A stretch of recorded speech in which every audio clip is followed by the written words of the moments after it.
All right, so we are finishing up our lesson on how to find the missing angle. So this is our third part, and we're going to continue with what we did yesterday, okay? So the first thing you're going to do is you're going to label the angles with a 1 or a 2.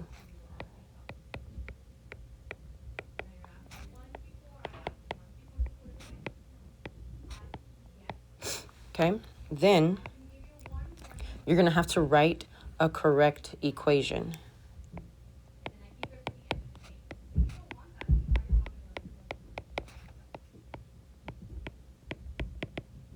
And then today we're actually going to solve.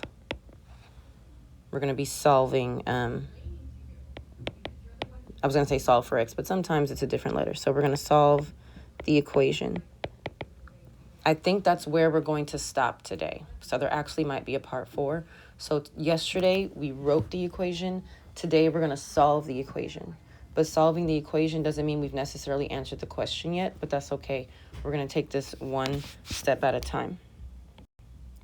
So looking back at our think about it again, we're going to label this 1, 2, 2, 1, 1, 2, 2, 1. Remember, every angle with the 1, those are all equal. And all the angles with the 2, those are all equal.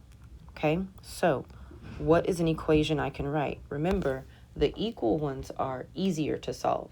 So I'm looking for a 1 and a 1 or a 2 and a 2.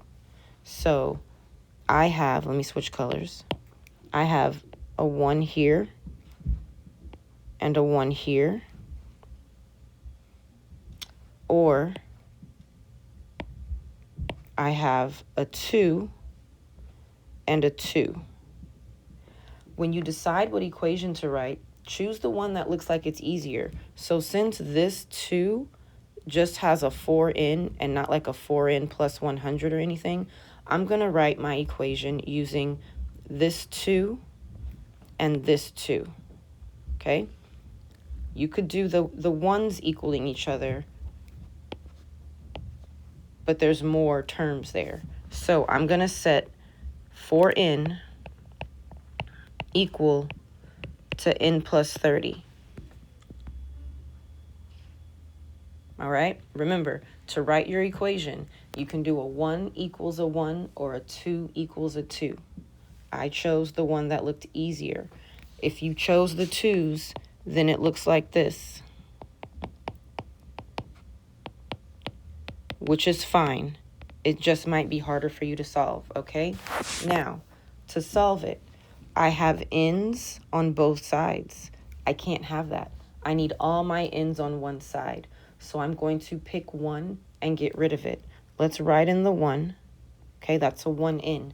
1 is smaller than 4. So I'm going to get rid of the 1n by doing the opposite. Since it's positive, I subtract a 1n there. I also have to subtract a 1n there. 4 minus 1 is 3. Don't forget your n. Bring down your 30. That was step 1. There's only 2 steps. Step 2, I need this n to be by itself, so I need to get rid of the 3 by doing the opposite of multiplication, which is division. So n equals 10. This doesn't answer the question, but this is where we're going to stop today. Okay, so we're still not here yet. That's all right. But I solved the equation. That's where we're going to stop. You're going to go to the interaction with new material. You're going to label your angles 1, 2, 1, 2. You're going to write an equation, and then you're going to solve it. And then check the video to see how you did.